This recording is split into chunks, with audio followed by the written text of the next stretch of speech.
भी चुनाव हुए, अभी आप जिला पंचायत का चुनाव देखा होगा आपने।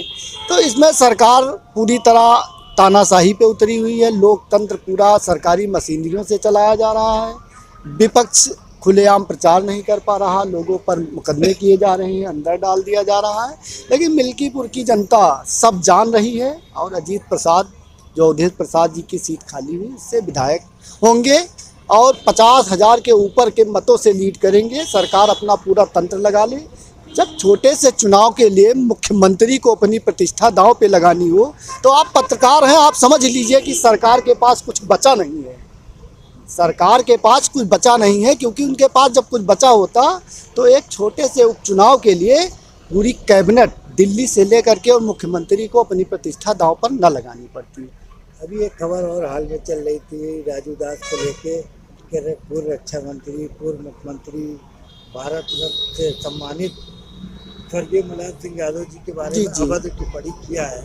क्या कहेंगे, किस तरह देखते हैं? देखिए, ये बहुत ही अपूर्णीय क्षति है। ऐसे लोग समाज के लिए कलंक हैं। मैं इतना कहूँगा कि राजू दास को ईश्वर सद्बुद्धि दे।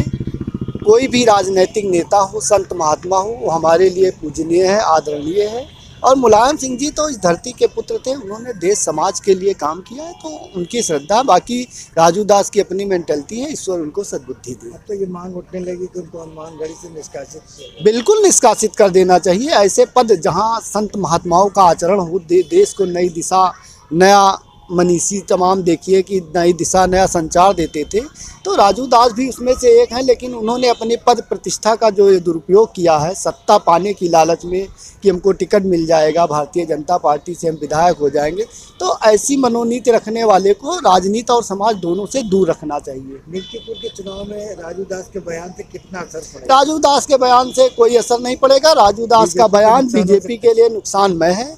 देश की जनता सब देख रहे हैं, मिल्कीपुर की जनता। और दूसरे जो मिल्कीपुर का प्रत्याशी है वो बाहर से आया है, उसका घर रुदौली है। अगर क्षेत्र की जनता को ज़रूरत होगी तो वो रुदौली जाएगा। अवधेश प्रसाद जी ने अपने चुनाव से पहले वहाँ अपना आवास बनवाया था कि देश, अगर मैं यहाँ से प्रतिनिधि बनता हूँ तो उसको फैजाबाद ना आना पड़े, मैं यहीं मिल्कीपुर में उससे मिलूँ, इसलिए उन्होंने वहाँ आवास बनवाया। और देश के प्रतिनिधि मिल्कीपुर से, जनता से अवधेश प्रसाद जीत रहे हैं, क्योंकि भाजपा को लोकसभा में अयोध्या जिले से ही नहीं, अयोध्या के पूरे मंडल सीटों से हार मिली थी। भगवान राम को उन्होंने जो बेचने का काम किया, राम ने उनको अपना दंड दिया, और मिल्कीपुर की भी जनता उनको इस दंड से प्रभावित करेगी। मतदाताओं से क्या अपील करेंगे? मतदाताओं से अपील है कि अवधेश प्रसाद जी ने सीट खाली की है, आप लोगों ने उनको विधायक बनाया था। मिल्कीपुर की जनता से पुनः अपील है कि अवधेश प्रसाद की जगह उनके बेटे को मौका दें और बाप बेटे मिल करके मिल्कीपुर ही नहीं, समस्त जनपद का नाम रोशन करें। पंकज सिंह मेरा नाम, कांग्रेस पार्टी का मैं जिला महासचिव हूँ। भाजपा कह रही है कि हमने सड़कों का जाल बिछा रखा है, सड़कें बनवा दी हैं, कहीं ना कहीं राम पथ पे एक गड्ढा आया है, आज ही के समय में गड्ढा हो गया है। जैसा भारतीय जनता पार्टी कह रही सड़कों का जाल, फैजाबाद में कोई नई सड़क का निर्माण हुआ है? आप बताइए। जो भी सड़कें हैं पुरानी सड़कें हैं, उनके सौंदर्यीकरण के काम में जो भी उन्होंने काम किया, उसमें भी आप देखिए कि जल्दीबाजी में काम हुए, कमीशन खोरी चली है।